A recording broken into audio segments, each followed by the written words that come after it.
data. Makasih ya Bu. Nah, baiklah Bapak Ibu guru hebat. Kemarin kan saya ada di BTEK.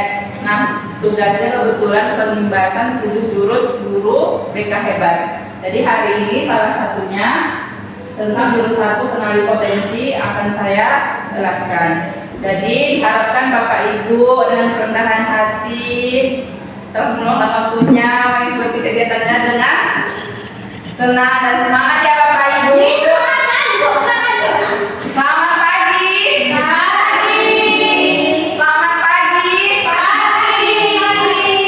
Guru BK hebat. Ya, baiklah Bapak Ibu, sebelum memulai kegiatan kita pada intinya, baiknya kita doa dulu ya. Berdoa dimulai. Berdoa selesai. Pertama yaitu kenali potensi. Nah, sebelum itu kita breaking dulu ya.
Jurus 1 kenali potensi. Nah, di jurus ini diharapkan nanti guru atau Bapak Ibu mampu membantu murid mengeksplorasi potensi minat dan bakat melalui teknik asesmen pendidikan. Untuk mengetahui minat, gaya belajar, biasanya kan pakai asesmen kan Bapak Ibu dengan metode AK. AK itu yang pertama aktivitas. Nanti diharapkan Bapak Ibu mengisi asesmen yang saya berikan. Udah. Yang kedua, refleksi. Setelah nanti mengisi asesmen, diharapkan Bapak Ibu memberikan umpan balik atas hasil dari asesmen tersebut. Nah, konsep nanti di sini penjelasannya tentang kecerdasan menjemu, gaya belajar siswa, mengenal minat bakat dan lainnya. Nah, aplikasi praktik bimbingan membuat rencana karir sesuai dengan kecerdasan menjemu. Ini ya Bapak Ibu, ya. Hari itu guru BK. Ya. Tampilannya ini mulai pakai. Ya. Ya, mulai pakai. Sini ada banyak macam-macamnya kan, ada tes kepribadian, mulai melanjutkan SMA, gaya belajar. Jadi kalian pilih tentang kecerdasan majemuk. Kecerdasan majemuk. Ini aplikasi ini bisa Bapak Ibu kerjakan. Pokoknya kan nanti masuk kelas pengen mengetahui gaya belajar itu sebenarnya apa. dua ini linknya ini ada pilihan. Mulai belajar. Terus ada juga di sini untuk mengetahui kecerdasan emosi Bapak Ibu juga bisa ada pilihannya di statistik. Untuk mengetahui introvert atau extrovert ada juga. Jadi sekarang kita pilih kecerdasan aja ya Bapak Ibu. Ibu-ibu nih kamu. Ibu. Nah, ini apa Bu? Dan di sini mulai asesmen. Ya. Ini tujuannya ini kemana nih? Apakah untuk siswa saja atau untuk gurunya? Ini untuk guru, untuk siswa bisa. Nanti border aja nama. Ya, ini ada nama siswa. Ini dong. Saya kemarin boleh membaca Membaca dan berbicara depan umum suka aku. ingat angka dan pola logis. Kau ingat tunjukkan HP-mu. Visi seperti olahraga atau menari. Aku menari lah Bu. Tapi aku bocah ya. Ini HP kau dek. Saya merasa bekerja dengan hewan. Tidak. Olahraga atau menari ya. Aku ingat. Saya nggak mengingat angka dan mampus. melukis atau bekerja dengan bentuk visual. Ya, mana Ania ini buat mana?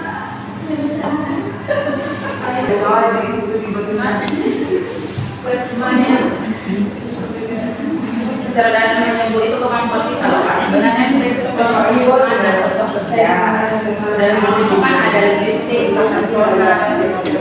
Berarti pengalaman apa juga psikolog juga tuh ya. Bisa. Berarti Bu Lena, kita perlu si asesmen ini kita langsung apa? Ini bagaimana ya? Iya. Berarti ada poin-poin di setiap asesmen ini ya? Iya Bu. Kalau Bilang sih tidak membaca dan tidak kamu ini kan semakin kita mengenali diri kita kan, maka kita bisa mengembangkan potensi kita semakin baik. Begitu juga siswa Bapak Ibu, semakin kita paham dengan siswa, kita bisa mengarahkannya. Oh siswa ini dia setelah sini gitu. Udah belum? Yang udah selesai silakan dulu hasilnya. Bapak Ibu, sudah. Saya minta kelompoknya yang visual. Kelompok ya Bapak Ibu yang ini.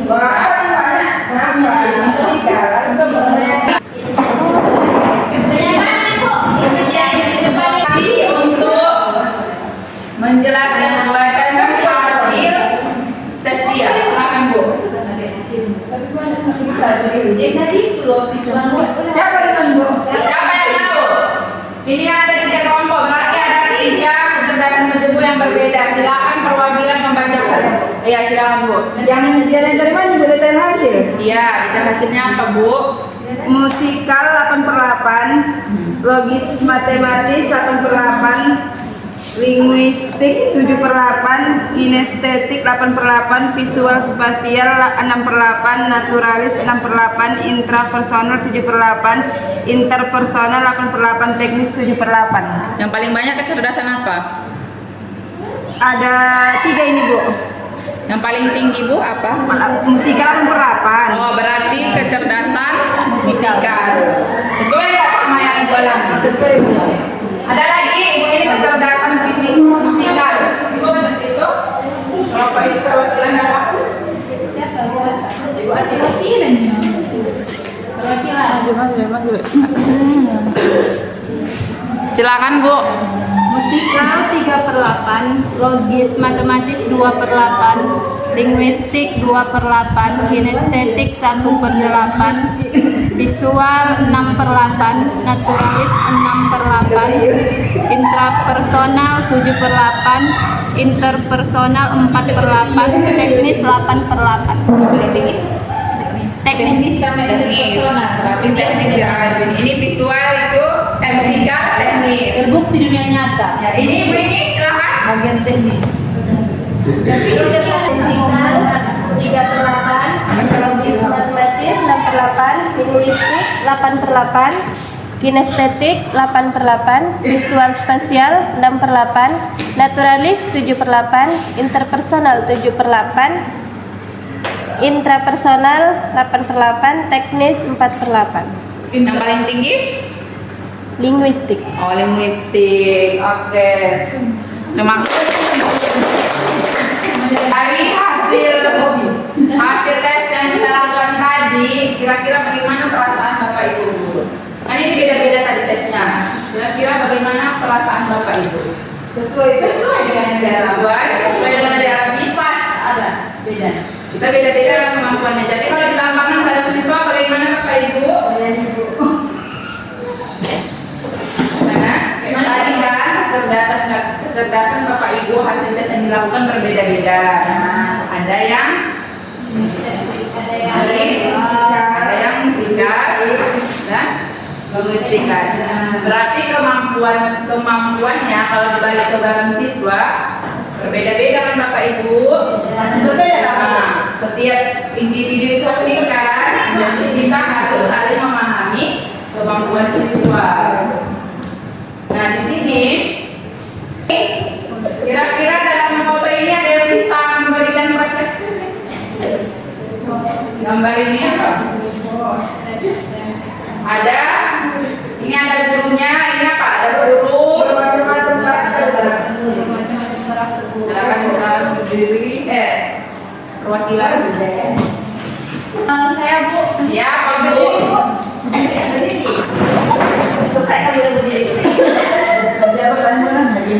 Menurut pendapat saya Bu, dari gambar tersebut terlihat bahwa seorang guru harus bisa mengenali karakter dari masing-masing muridnya. Karena dalam satu kelas dia terdapat berbagai macam karakternya. Ada dia yang seperti monyet, pinguin, gajah, dan lain sebagainya. Jadi ada juga yang ular, kan Bu. Jadi dari situ bisa dilihat bahwa menjadi seorang guru harus bisa memahami karakter dari peserta didiknya masing-masing di dalam satu ruangan kelas. Terima kasih. Ada lagi yang mau memberi tanggapan? Apa yang disampaikan Ibu itu benar, bahwasanya di dalam gambar ini kan ada gurunya. Ini gajah, ini apa? Monyet, dan ikan. Jadi kita sebagai seorang guru harus memahami siswa kita berbagai macam karakter dan berbagai macam kemampuan. Contoh kayak ini. Ini kan ikan Bu. Kalau ikan kan kalau dikasih ujian atau apa dia paling unggul berenang kan. Mungkin dia disuruh memanjat. Ya kan? Kalau ikan disuruh memanjat nggak mungkin ya kan? Setelah ikan disuruh berenang sudah pasti bisa karena dia ahlinya memang di situ. Begitu juga dengan siswa. Kalau dia sudah mengetahui potensinya, oh ternyata aku tuh bagusnya di bidang olahraga ya. Kita sebagai guru mengharapkan dia ke bidang olahraga, ikut ekskul olahraga, otomatis potensi siswa itu terasah sehingga bisa semakin berkembang. Akan tetapi kalau dia sudah tidak tahu potensinya apa, tidak bakal bisa berkembang. Jadi kita sebagai guru harus bisa memahaminya. Jadi kira-kira ya kan, dari menurut gambar yang tadi kan banyak hewan-hewan dengan berbagai jenis gitu kan. Artinya guru itu bisa memahami semua bahasa yang ada pada tampilan depannya itu. Iya. Begitu juga dengan siswa. Iya. Ada yang modelnya harus keras, ada juga yang harus lembut. Iya, benar Bu. Sama seperti yang digambar tadi, kalau kita menggonggong berarti kita mengikuti satu hewan. Ya. Kalau kita tadi apa tadi lagi? Ada ikan tadi. Ikan, ada gajah. Berarti kita harus mengikuti karakter masing-masing hewan yang di depan itu ya kan. Begitu juga dengan siswanya. Dengan contoh yang di depan tadi. Berarti kalau kita menurutkan gambar itu maka tidak ada siswa yang bermasalah. Kalau gurunya paham dan siswanya, itu kali lah yang mau. Berarti ada siswa yang bermasalah. Siswa yang cabut harus dipahami karakternya. Oh seperti ini rupanya, Dia makanya dia suka, cabut. Kamu seperti nggak boleh dikasari. Begitu. Iya Bu, benar. Apa yang Ibu sampaikan itu benar. Setiap siswa itu memiliki karakter, kepribadian yang berbeda. Ada nanti siswa itu pas kita ngajar dia rasa berusuk aja ya kan. Berarti rasa berusuk nggak jelas, mungkin dia lebih suka tipe gaya belajarnya itu yang praktek. Biasanya tipe gaya belajarnya ya. Ini tipe gaya belajar kinestetik, dia itu belajar lebih efektif dengan menyentuh, bergerak atau melakukan langsung. Suka praktik, eksperimen atau aktivitas fisik. Mudah bosan jika dulu terlalu lama. Sering menggunakan tangan sama berbicara terus belajar. Padahal pas kita mengajar itu ada siswa seperti itu kan. Ada dia satu ini. Biasanya kalau kinestetik ini kita bisa menggunakan strategi pembelajaran seperti permainan, simulasi, eksperimen, atau aktivitas fisik. Seperti itu. Kalau dia auditori, dia itu gaya belajarnya itu lebih cepat atau paham jika disampaikan secara lisan. Senang berdiskusi, menggunakan penjelasan atau mendengar suara guru. Ada dia siswa ini yang tipe auditori ini, kalau belajar seperti ini ribut, dia tuh bakal terganggu karena dia itu lebih menggunakan pendengarannya. Kalau visual dia lebih melihat, dia suka membuat catatan yang menarik. Ada nanti siswa seperti itu kan Bu. Kalau visual ini dia lebih strategi pembelajarannya efektif seperti menggambar peta konsep atau ajak murid membuat catatan yang baru alami. Dia lebih paham seperti itu. Kalau yang dia gaya belajar auditori, setelah dia gunakan diskusi, tanya jawab, orang murid untuk menjelaskan kembali materi yang ada sendiri. Dia lebih suka berdiskusi untuk gaya belajarnya. Berarti di sisi lain sekolah juga harus memfasilitasi. Benar, iya. Nggak mungkin hanya ngomong-ngomong aja tak ada fasilitas, ada juga ya kegiatan murid. Jadi kita sebagai guru ini memang dituntut untuk menguasai semua elemen. Ya, kita dituntut untuk memahami siswa. Sebenarnya Bu, kalau di sekolah itu bukan siswa aja, semua guru, guru sama guru nggak memahami juga, karena itu potensi. Kenali potensi diri masing-masing dan kita bisa mengenali potensi orang lain. Benar sekali yang disampaikan Ibu ya. Selanjutnya ini mengenali potensi karir masa depan. Kita juga masuk bebas saja kok. Ganti gila. Yang dibilangin pelajaran pendidikan agama Islam. Itu lebih kenok. Ya, sampai akhir. ya benar. Kalau kita sudah tahu potensi siswa itu, kita bisa mengarahkannya ke ekskul yang pemilihan ekskul yang bagus. Berarti di sekolah kita bisa menerapkan ini kalau misalnya kenali potensi kayak supaya siswa itu pagi itu apel pagi semuanya. Berarti wali kelasnya harus memahami siswanya masing-masing, siswanya dari apel pagi ke pagi. Ya. Selanjutnya, dari tadi materi yang dijelaskan, kecerdasan menjemu bahwasanya siswa memiliki kecerdasan yang berbeda-beda, setiap siswa itu unik, gaya belajarnya berbeda-beda. Kira-kira praktek di lapangan, apa yang Bapak Ibu aplikasikan dari materi yang kita bahas tadi? Contoh, setelah aku belajar dulu satu kenali potensi, aku sudah tahu bahwasanya gaya belajarku ini berarti di lapangan nanti aku akan lebih memahami siswa yang seperti ini. Ada yang mau memberi tanggapan? Sebenarnya banyaknya setelah mempelajari ini banyak yang awak tak tahu menjadi awak ketahui setelah mempelajari itu apa kenali potensi tadi. Salah satunya ya dari sini mengenali karakter siswa. Contohnya, saya masuk kelas 10 TKJ 1 ya, sekitar 5 siswanya kurang lebih 25 orang, berbeda karakternya ya, lengkap pula dengan berkubu-kubu. Nah, berkelompok. Padahal PR saya banyak Bu, memahami yang 5 kelompok, 5 kubu-kubu harus dipahami kayak mana supaya mereka ini jadi satu. Kan makin banyak kan PR kami kan sebagai guru ini kok setelah belajar ini Bu. Banyak kali. Iya, guru ini memang harus menguasai semua elemen ya Bu. Kayak contohnya ada siswa kita contohnya PB Anugrah. Itu harus kita pahami itu di karakter dia seperti apa. Kadang dia pas dia belajar keluar. Apa sebab? Yang kita juga tadi ada kita pahami. Si Ari Ramadhani itu juga pas jam masuk siang udah nggak ada lagi. Harus memahami karakter dia juga kan Bu. Ya kan, kayak mana supaya dia jangan cabut lagi, si Fitri Anugrah biar masuk lagi, jangan berkeliaran kalau siang-siang, ya kan bukan?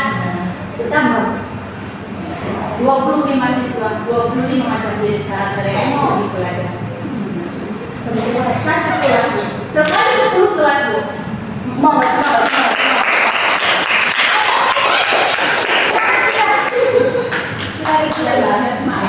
Jadi Bu, dari yang ini kira-kira apa nanti? Ibu kasih lagi. Selain Ibu ini memberi tanggapan tadi ada lagi? Model pembelajaran buku oksidan dilakukan mempelajari ini. Ya kan? Ya, dibuat nih yang belajar dalam menari. Iya, menari nggak mengatakan nggak jadi ya. Karena buku sampai habis. Benar sekali. Jadi, Ibu, Ibu pesan kami satu setelah mempelajari ini, kalau bisa Ibu juga berkolaborasi dengan para bapak petinggi-petinggi sekolah supaya difasilitasi dan ditambah ekstrakurikulernya. Jadi tersalurkan bakat siswa. Nanti di kelas akan digendeng Bu, digendeng. Tak ada wadahnya untuk mereka mana-mana, kan sama aja. iya benar. Kan? Teorinya ada Iya. praktiknya. Ibu juga butuh berkolaborasi. Jangan sesama kami juga guru-guru di sama Kepset. Guru-guru itu terutama kesiswaan. Ibu sudah sama juga berkolaborasi ya Bu ya. Iya Bu, terima kasih. Tapi kok di sekolah kita Bu menambah masalah, kok nggak pecah masalah. Kalau kreativitas semua. Sarana prasarananya kurang memadai ya. Sebenarnya siswa ini banyak yang memiliki bakat, ada bakat musik, ada ini, tapi nggak ada sarana prasarananya kurang. Dan semua materi yang Ibu jabarkan di depan ini sebenarnya bukan hanya untuk tertuju pada guru BK saja. Semua guru bidang studi, semua guru mata pelajaran wajib mengetahui tentang Ya benar Bu, makanya lah ini kami sebagai guru BK disuruh membuat ini, mengajari orang ibu pengimbasannya sama guru mapel, biar guru mapel ini paham loh, guru BK ada kolaborasi antara guru mapel dan guru yang lainnya, jadi siswa itu lebih berkembang secara optimal. Baik Bapak Ibu, dari penjelasan ini sudah jelas? sudah sangat jelas sekali. Demikianlah kegiatan kita hari ini. Kurang dan lebihnya saya mohon maaf. Kita sebagai guru hendaknya lah lebih memahami siswa. Dari belajar ini kan kita diharapkan sebagai guru lebih memahami bahwasanya siswa itu memiliki karakter yang berbeda-beda dan lebih mengoptimalkan perkembangan siswa. Jadi saya akhiri dengan mengucapkan alhamdulillah, assalamualaikum warahmatullahi wabarakatuh.